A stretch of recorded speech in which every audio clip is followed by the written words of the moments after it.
Welcome back. You're watching Overdrive, and it's time now for us to take your queries on Autoselector. Sirish joins us as always. Hi Sirish, our first question comes into us from Bengaluru. Ambika writes in saying that she's planning to buy herself the new Skoda Fabia diesel 1.2 TDI. She took a test drive and found the car really impressive, but wants to know about the performance of the car. She's also heard that the low-end torque in the car is less.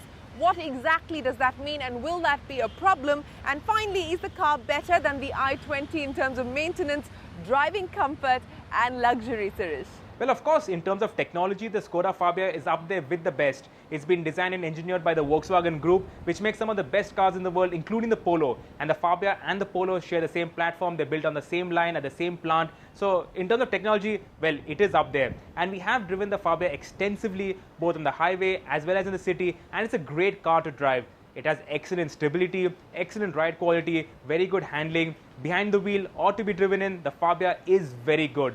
The only drawback is the engine. It is not best in class. The best engine right now in a small hatchback is the 1.3-liter engine in the Suzuki Swift and in the Ritz.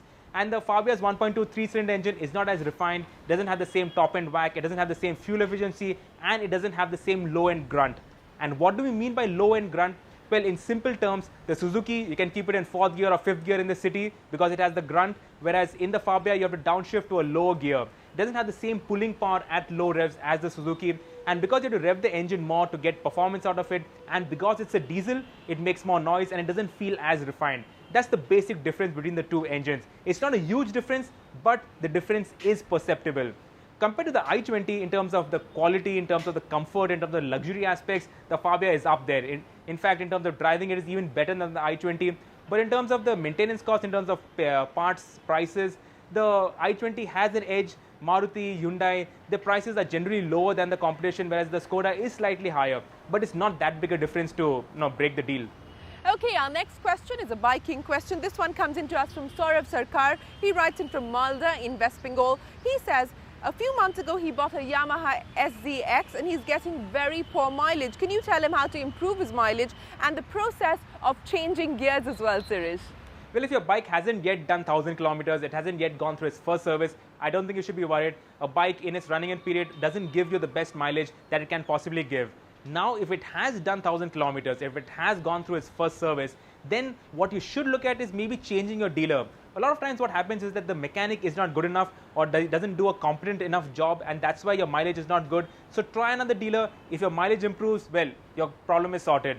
Now, secondly, about how to use gears. The best way is to shift to a higher gear as soon as possible without stressing out the engine.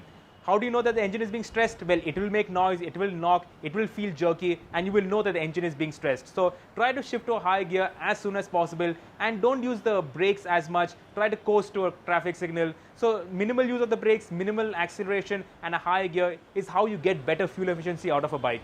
All right, our final question comes into us from Chandigarh. Arunodhay writes in saying he wants to buy himself a luxury car. He's got between 50 to 60 lakh rupees to spend. Lucky you, Arunodhay. He doesn't want to buy the regular suspects, that is the BMW 5 Series, the Mercedes E-Class and the Audi A6. Can you suggest another option for him to consider? He will mostly drive himself but needs space for 4 to sit on occasion. What would you recommend, Sirish? Well, 50 to 60 lakhs and you don't want the usual suspects, then maybe look at 2 Skoda Superbs or 2 Toyota Camrys. But okay, jokes aside, if you don't want the German trio, there's another car that you can look at and that you should look at, the Jaguar XF. It is a fabulous looking car, really excellent. It's fabulous from the inside. It doesn't have the same space or ride comfort as the other cars, but the handling is superb and it's a great fun to drive car. The 3-liter diesel engine is superb and it is also priced competitively. So if you have a dealer close to you, I think you should go for it. You will love it. Well, good luck with the car buying, Arunodhay. With that, it's time for us to wrap up. Autoselector, do send us your queries to helpdesk@overdrive.co.in. We'll get Sirish to answer them on the show.